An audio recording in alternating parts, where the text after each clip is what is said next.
É isso aí, gente. É isso aí, gente. Depois do intervalo, tá? Estamos de volta aqui com tudo no lugar dessa semana. Então vamos começar aí com as notícias do Brasil, do mundo, do esporte, tá? Vamos começar falando aqui de esporte, tá, gente? O São Paulo colocou um ponto final na novela Arboleda, tá? E definiu que ele não será reintegrado ao elenco do São Paulo. Tá? O técnico Dorival Júnior colocou um ponto final nas especulações, tá? Sobre uma possível reintegração do Arboleda no elenco do São Paulo. Ele está afastado aí desde abril, né? No fim, desde de abril desse ano, tá? E ele segue aí fora dos planos imediatos do clube. E Dorival Júnior deixou claro que a decisão partiu diretamente aí da diretoria, tá, gente? Também tá, a justiça marcou data da audiência que vai encerrar o processo contra a Xuxa após 26 anos. Tá, o publicitário Leonardo Soltes aguarda a decisão que definirá se sua indenização milionária, que a apresentadora lhe deve, terá o valor corrigido ou não. Tá? O Leonardo Soltes, tá? É criador da Turma do Cabralzinho. Tá? Ela foi condenada aí por plágio, tá encerrando um imbróglio que se arrasta aí há 26 anos. Tá? Conforme apurado aí pela Veja, tá? A audiência acontecerá em 9 de junho, quando a ministra Nancy Andrighi, da terceira turma do Superior Tribunal de Justiça, tá? O STJ em Brasília, terá que dar o seu voto de Minerva para definir se deve haver ou não correção do valor de indenização, que pode chegar a 50 milhões de reais. Tá, o processo inicial foi aberto aí em 2000 pelo publicitário Leonardo Soltes, que já venceu, desculpa, em duas instâncias e tem o direito a receber uma indenização milionária. Tá? E a Xuxa sofrendo aí com tendo que pagar esse valor altíssimo. Tá? E segundo aí a coluna aí do Metrópolis, tá? Da coluna da Fábia Oliveira, o Ratinho literalmente levou um fora aí do Ministério Público e tem primeira derrota em ação contra a Erika Hilton. Tá? O Ratinho havia apresentado no mês de março desse ano uma interpelação judicial criminal após falas aí da Erika Hilton. Tal caso teve início após um tweet da Erika Hilton no X, afirmando que notícias em 2016, reportavam que o famoso, que é o Ratinho, né, submetia pessoas à escravidão em suas fazendas no Paraná. Erika Hilton disse também que faria denúncias contra um escândalo envolvendo um dos seus filhos e o crime de estupro de vulnerável. Após a publicação, o Ratinho apresentou ao Tribunal de Justiça do Distrito Federal e dos Territórios, né, o TJDF, a sua interpelação. A peça, em resumo, é um pedido formal de explicações em juízo à política. Ratinho afirmou que o pedido era uma preparação para posteriormente apresentar uma queixa-crime contra Erika Hilton, por crimes aí contra sua honra. Ele disse que suas falas foram inverídicas e ofensivas. No documento, o Ratinho pediu que a Erika responda qual dos seus filhos estaria envolvido, né, na prática criminosa, em que circunstâncias o crime de estupro teria ocorrido, em qual das suas fazendas ocorria trabalho escravo, né, e em quais circunstâncias tais trabalhos aconteceram.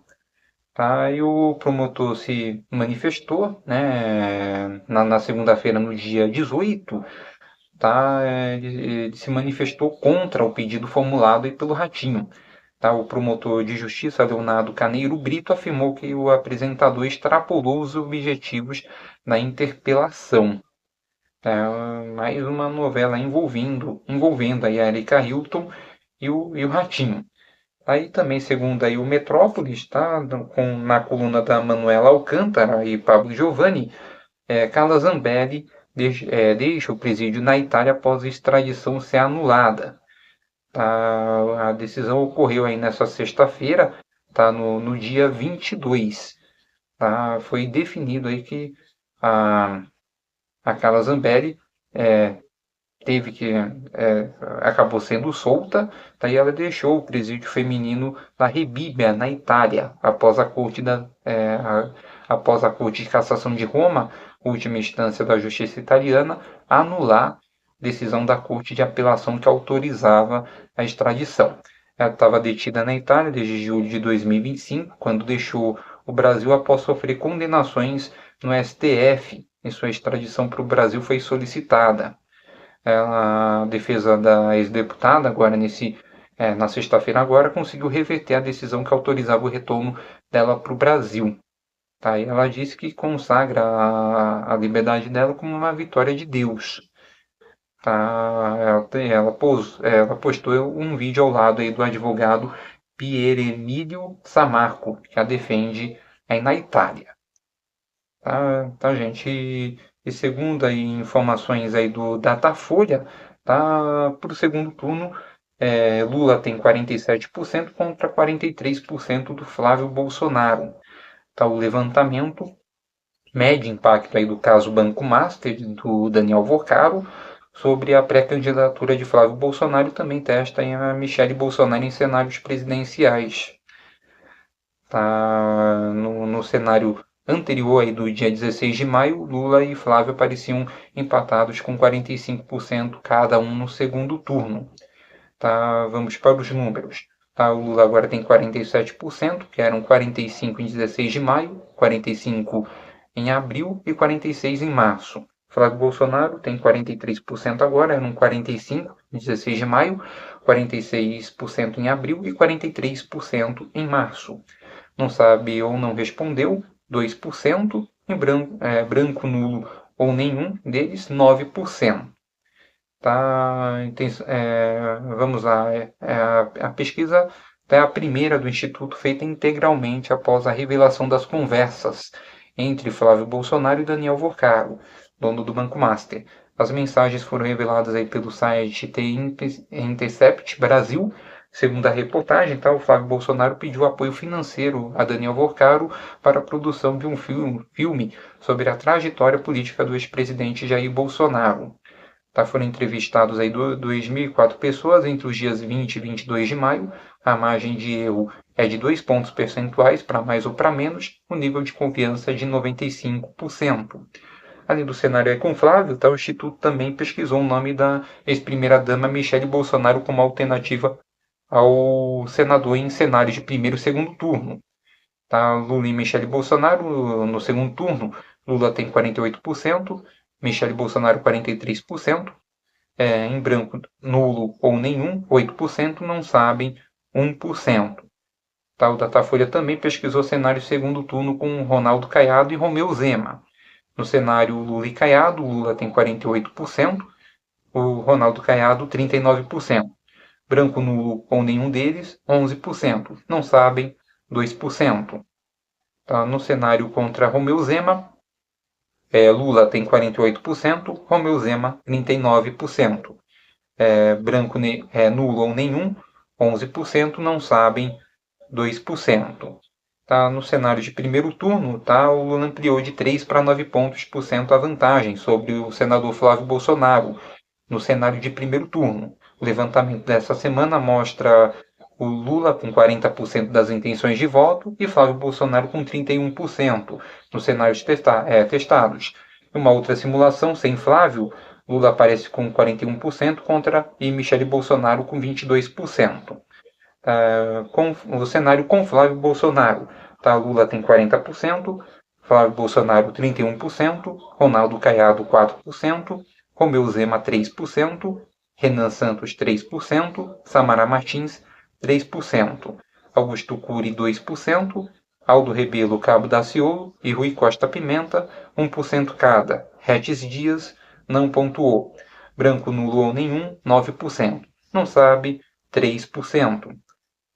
Cenário aí com a Michele Bolsonaro. Lula tem 41%, Michele Bolsonaro 22%, Romeu Zema 6%, Ronaldo Caiado 5%, Renan Santos e Samara Martins 3% cada, Augusto Cury 2%, Aldo Rebelo, Cabo Daciolo, Rui Costa Pimenta 1% cada. Regis Dias não pontuou. Brancos, nulos ou nenhum 12%, não sabe 4%. Também foi analisado e foi feita uma pesquisa aí de rejeição. A pesquisa também mostra que 46% dos eleitores não votariam no senador Flávio Bolsonaro para presidente nas eleições de outubro. Em relação ao Lula, 45% dizem não votar nele. Em comparação com a pesquisa anterior, Flávio passou numericamente o Lula em rejeição. Na pesquisa de 16 de maio, Lula aparecia à frente com 47% dos entrevistados, afirmando que não votaria nele de jeito nenhum, enquanto Flávio Bolsonaro registrava 43%. Em seguida aparece a Michele Bolsonaro com 31% de rejeição, depois vem Romeu Zema com 18%, Renan Santos com 16% e Ronaldo Caiado com 15%. Vamos aqui aos números exatos. O Flávio Bolsonaro tem 46% de rejeição, Lula 45%, Michele Bolsonaro 31%, Romeu Zema 18%, Romeu Zema e Cabo Daciolo 18% cada, Renan Santos e Rui Costa Pimenta 16% cada, Ronaldo Caiado e Aldo Rebelo 15% cada, Samara Martins 13% cada, 13%, Retes Dias 12% e Augusto Cury 11%. Rejeita todos ou não votaria em nenhum, 2%, não sabe 2%, votaria em qualquer um ou não rejeita ninguém, 1%. Essas foram a pesquisa realizadas aí pelo Datafolha. Tá, gente? Essas aí foram aí as principais notícias, tá? Agora vamos falar aí algumas notícias aí que apareceram no esporte nessa semana, tá? Para finalizar o bloco, daqui a pouco tem aí o assunto da semana com uma novidade aí para vocês. Tá? Referente ao Corinthians, tá? Segundo aí o Marco Belo Júnior, tá? O Corinthians aí foi punido com um novo transfer ban, e é mais uma vergonha, e foi mais uma sequela aí deixada pela gestão Augusto Melo no Corinthians. Então, um novo transfer ban sofrido aí pelo Corinthians por causa da dívida com o Philadelphia Union dos Estados Unidos pela contratação do volante José Martinez. E o caso já é conhecido. Em agosto de 2024, o Corinthians contratou Martinez no pacote de reforços que trouxe aí nomes como o Carrilho, o André Ramalho, o Hugo Souza e o Memphis Depay. Na época, o Corinthians aceitou pagar 1,7 milhão ao Philadelphia Union e pagou apenas 200 mil na assinatura do acordo e parcelou o restante. O problema é que a primeira parcela venceu em dezembro daquele ano e não foi paga. E o mais grave não é a punição em si, é a repetição aí da história. O Corinthians já contratava jogadores sem ter condições reais aí de honrar os compromissos assumidos e parecia que alguém acreditava que a conta nunca chegaria. E na verdade chegou e continua chegando, né, gente? Aí a dívida do Martinez já virou transfer ban e pode ser aí outro processo, depois outro processo e assim vai. Né? A informação aí do Marco Belo Júnior informando aí que o Corinthians aí foi punido tá? Com mais um transfer ban. Tá? E teve aí também essa semana o Al Nassr campeão. Com o Cristiano Ronaldo, tá marcando aí 2 gols e conquistando o primeiro título no futebol saudita. Gente, e a Inglaterra foi convocada aí essa semana, tá? E o Thomas Tuchel, né, o técnico alemão, surpreendeu aí a convocação sem os jogadores Phil Foden, o Palmer e outros craques também. Tá? Ele divulgou a lista aí da Inglaterra nessa sexta-feira, agora no dia 22. Tá? E ele surpreendeu ao deixar de fora pelo menos 3 jogadores de destaque, né? Que foi o Phil Foden, o Palmer e o Alexander Arnold, que não apareceram na relação final. O zagueiro Harry Maguire já havia comunicado antecipadamente que não estaria entre os escolhidos. Tá? E a Inglaterra vai tentar o segundo título, né, em Copa do Mundo. A primeira veio em 1966 e depois a Inglaterra não ganhou mais títulos. A gente tem novidade aí no Palmeiras, né? O Palmeiras anunciou o zagueiro Alexander Barbosa. Ele custou cerca de 20 milhões aí para o Palmeiras. Tá? Ele agora é jogador do Palmeiras oficialmente. O anúncio ocorreu também na sexta-feira, agora dia 22. E o vínculo aí será até dezembro de 2028.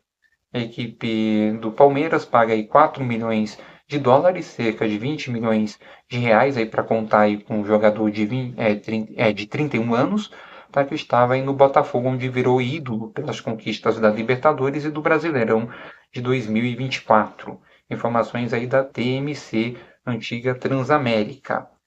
Tá? E para finalizar, tem mais algumas informações aí dessa semana.